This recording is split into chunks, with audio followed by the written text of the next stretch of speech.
आज हम black book के कुछ इंपॉर्टेंट वोकैब देखने वाले हैं। वोकैब में भी ईडियम्स मतलब मुहावरे, कुछ मुहावरे देखेंगे जो कि एसएससी एग्जाम में बार-बार आ रहे हैं और डीएसबी केवीएस में भी आते ही रहते हैं। ठीक, तो पहला हमारा क्या, अ रेड लेटर डे। अ रेड लेटर डे मतलब वेरी इंपॉर्टेंट डे या फिर ऐसा दिन जो आपकी लाइफ में बहुत ज्यादा इंपॉर्टेंट है, बहुत ज्यादा मायने रखता हो, उसको बोलते हैं रेड लेटर डे। ठीक है, इंपॉर्टेंट डे या फिर day that is presently noteworthy, noteworthy वाला जिसकी कोई वैल्यू हो आपकी लाइफ में। फिर वेरी स्पेशल डे या happy and significant day, Hindi क्या हो जाएगी, महत्वपूर्ण दिन, बहुत इंपॉर्टेंट दिन। ठीक, फिर सेकंड हमारा क्या है, face the music. Face the music मतलब आपने कुछ गलत काम किया तो उसके लिए आपको परिणाम भुगतना पड़ेगा। यू हैव डन दिस या फिर you have done wrong, now you have to face the music, आपको ये झेलना पड़ेगा या फिर परिणाम जो भी इसका कॉन्सिक्वेंसेस है वो आपको झेलना पड़ेगा। फेस द म्यूजिक, गेट रिप्रिमेंडेड, डांट फटकार खाना, बी पनिश्ड है ना, पनिशमेंट लेना, टू बियर द कॉन्सिक्वेंसेस, परिणाम को भुगतना या फिर एक्सेप्ट द ब्लेम, ब्लेम को अपने ऊपर लेना फिर एक्सेप्ट करना उसको। तो किए गए परिणाम को भुगतना या फिर किए गए कार्य के लिए परिणाम भुगतना। थर्ड हमारा टू स्मेल रेट, रेट को स्मेल कर लेना। रेट मतलब यहाँ से सिचुएशन है, पहले सिचुएशन को भाप लेना है, समझ लेना है। कुछ गलत होने वाला है उसको पहले से ही भाप लो या समझ लो, है ना। हिंदी में बोलते हैं दाल में काला होना, मुझे पता दाल में कुछ काला है ना। टू स्मेल रेट, रेट को पहले से ही भाप लेना या सिचुएशन को पहले से ही भाप लेना कि आपके साथ कुछ गलत होने वाला है।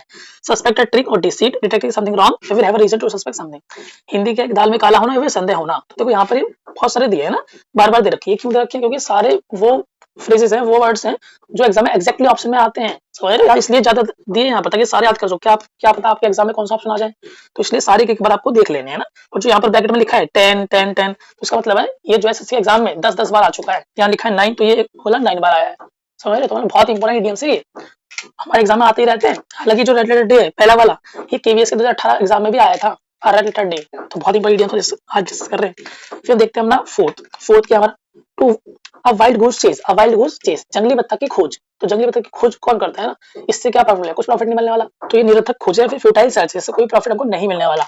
तो वाइल्ड गूस चेस मतलब फ्यूटाइल सर्च, ऐसा प्रयास या फिर ऐसा सर्च इसमें कोई फायदा नहीं होने वाला।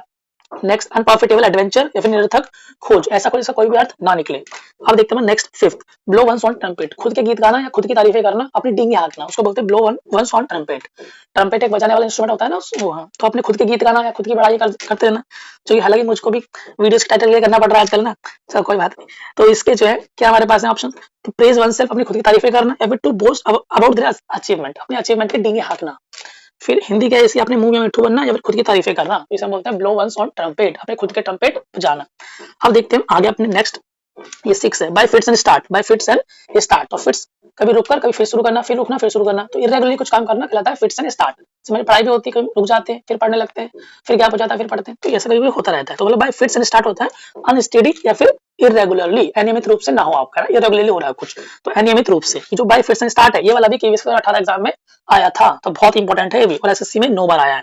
अब देखते हैं आगे, by leaps and bound. By leaps and bound मतलब वेरी क्विकली या बहुत तेजी से, वेरी क्विकली या फिर रैपिडली, है ना, 3 दोगुनी रात चौगुनी तरक्की करना बोलते हैं ना हिंदी में, तो इसी का मीनिंग है बाय लीप्स एंड बाउंड, 3 दोगुनी रात चौगुनी तरक्की करना या बहुत तेजी से, वेरी क्विकली। आगे देखते हैं अपना next 8, once in a blue moon. Blue moon में एक बार, ब्लू मून में एक बार, एक बार मतलब बहुत कम बार या फिर रेयरली या फिर बहुत इनफ्रीक्वेंटली, जो बार बार नहीं हो रहा है। तो रेयरली मतलब बहुत कम होना, इनफ्रीक्वेंटली भी है ना, ज्यादा बार ना होना। फिर यहाँ पर हिंदी क्या है, कभी कभार, तो once in a blue moon मतलब कभी कभार।